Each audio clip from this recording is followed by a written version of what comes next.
Okay guys, today I am down on Irvington Boulevard, I believe, just south of the 610 loop, inside of it. For those of you Houstonians that know where that's at or have been to Houston. Anyway, this bee job has actually been waiting on me for at least a month while my wife and I had our kids, so this is the first one I've really got back to after having the kid. But you can see they're up here in the, looks like they're getting in through a hole up there in the soffits. My guess is they're just right behind it. I don't think it's going to be a big deal, but I got lucky on this one. The homeowner is actually good enough that he has set up a whole scaffold for me to work with, so that's going to help me a ton. But I'll get up there and get a closer up, and then we'll get into it. Alright, I'm up here on top of my scaffolds now, and this one's kind of funny because there's this round hole already drilled in the side of the wall here for a drain or something, who knows, but the bees took the perfect opportunity of using it for an entrance hole. So we're going to get in underneath here on the soffits and pull those down and hope to find some comb right above it, and hope they're not way further back up in the ceiling, but we won't know till we get in there. But I got a good view from up here. I got to look around the neighborhood a little bit, but let's do it. Alright guys, easy peasy. I pulled down one piece of trim, one piece of soffit. Here they are, right here. That hole is actually a knot hole, believe it or not. A knot hole in the wood that actually shrunk enough and popped out, or popped out, or maybe got pushed out by a woodpecker or something, I don't know, but I actually found it laying. There's that piece of soffit. I actually found it laying inside there, and the bees had glued it down for whatever reason. I guess they didn't like it being free in their hive. They glued it down. But we've got this whole section right here is full of comb, and then over one stud, they're starting to pull a new comb. So they were trying to move over one, but I'm going to start ripping and tearing. Alright folks, let me just make another quick little bit for you. I've been going non-stop for I think about 2 hours, and I finally got all the comb out. It was all up in that section, a little bit of new stuff over in that section. Unfortunately, my queen has crawled up on top of the insulation somewhere. I can't see her, I didn't see her go, I can just see the bees running that away. So I've had my vac going, I've sucked up God knows how many, a lot of bees, and there's still a lot running around that are lost and confused. Whew, this one's a mess. These bees had a lot of honey. A lot of honey, and unfortunately with it being overhead like that, every time I'd pull out a section of comb, honey would fall and drip and run everywhere. So I managed to get some out, capped and cleaned. I threw in a bucket for myself, and I've got another bucket here full of just scraps and broken stuff that I'm going to take home and feed back to my own bees at home.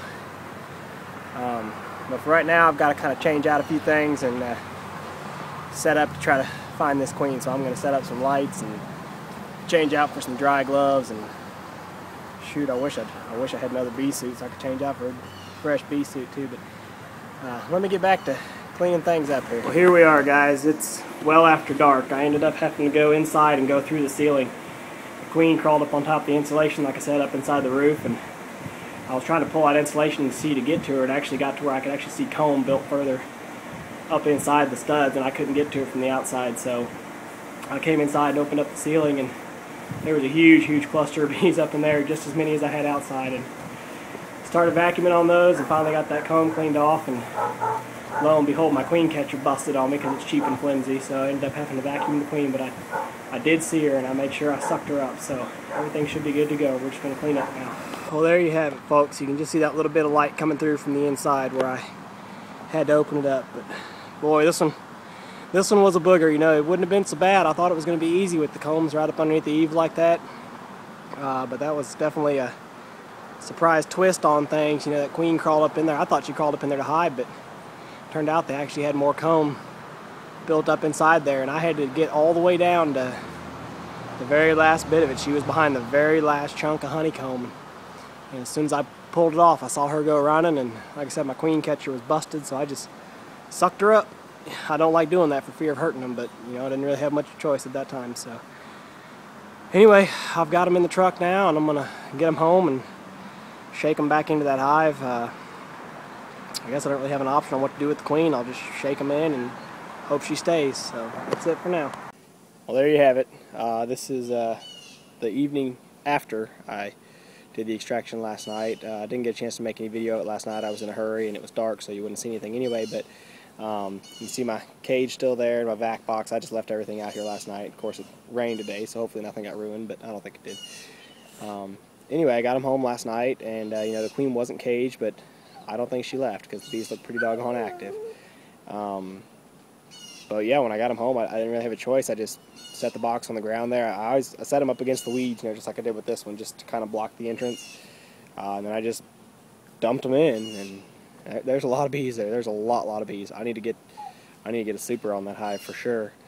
I think they've got maybe 3 open frames. They've got 2 half frames that had a half chunk of comb, and then they've got 2 that are just empty frames with foundation that they can draw, but I mean they need space more than anything. Then you see the bucket here. This was with the busted honeycombs and scrap that I picked up off the ground when I was cleaning up, so just set that bucket out here for them to get to.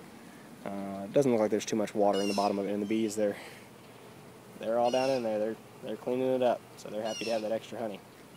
But anyway, that's the final part on this. I'm gonna, over here along the fence, I'm gonna set up a rail to set all my hives on, because I can't keep just setting everything on the ground. That's pretty sketchy. I don't like doing that. I've just had to because I was in a hurry and had space and time. But I'm gonna build a rail back here, 8 foot or whatever, so I can set a couple boxes anyway on it. My goal is to never have more than maybe 10 hives back here. I hope to, be able to sell them back off or relocate them to other areas. Just as fast as I'm getting them in. I basically, my hope is that I'll do cutout jobs, keep the bees a couple of weeks to make sure they're established, clean them out. Small hive beetle is really prevalent down here, so I'll keep them for a couple of weeks to get the hive beetles out of them as best I can, check them over for disease, and make sure that they're clean so that I can consciously sell them to someone else and hopefully get them off to a good start with beekeeping. So anyway, that's it for this removal. Another successful one, I believe.